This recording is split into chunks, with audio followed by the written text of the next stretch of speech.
वक्फ संशोधन बिल को लेकर all India Muslim personal law board के एग्जीक्यूटिव मेंबर और कांग्रेस विधायक आरिफ मसूद ने कहा कि आज ये काला कानून पास होने जा रहा है। जिस तरह से नीतीश कुमार और चंद्रबाबू नायडू ने समर्थन किया तो जाहिर है कि वो पास हो जाएगा, लेकिन इस काले कानून को कोई भी अल्पसंख्यक वर्ग का व्यक्ति नहीं मानेगा और ना कबूल करेगा, क्योंकि इस वक्फ बिल में मुस्लिमों को कोई भी सहायता या वक्फ को समर्थन नहीं मिल रहा है। कोई भी ऐसी चीज़ नहीं मिलती जिससे हम ये कह सकें कि वक्फ की संपत्तियों का संरक्षण होगा। आरिफ मसूद ने कहा कि एक बहुत मोटी सी चीज़ है, ये कलेक्टर को जिम्मेदार बनाने जा रहा है। जिस कलेक्टर ने हमारे कब्रिस्तानों को सरकारी घोषित किया हुआ है और हम लोग उसके लिए हाई कोर्ट और सुप्रीम कोर्ट में लड़ रहे हैं।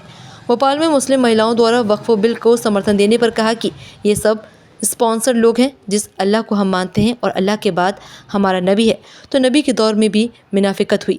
नबी के दौर में भी ऐसे लोग हुए जो नबी ने कहा कि ये करो, उन्होंने तब भी मुनाफिकत की। इनको अल्लाह की ज़ात से ज़्यादा भाजपा की ज़ात पे पूरा यकीन है, इसलिए ये लोग ऐसा काम कर रहे हैं।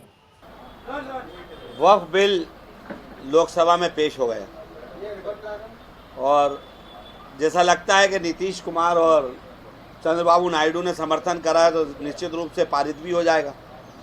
लेकिन इस बिल को हम लोग रिजेक्ट करते हैं और इसको काला कानून मानेंगे और इसको हम एक्सेप्ट ना किया है ना करेंगे। ये बिल वक्फ की संपत्तियों को संरक्षण करने नहीं, उन पे अतिक्रमण करने का है। एक इसमें अमेंडमेंट में उन्होंने एक लाइन बढ़ाई है कि कलेक्टर की जगह हमने उससे बड़ा अधिकारी रख दिया, जिसको नीतीश बाबू ठोक ठोक के कह रहे हैं कि उन्होंने अमेंडमेंट कर दिया।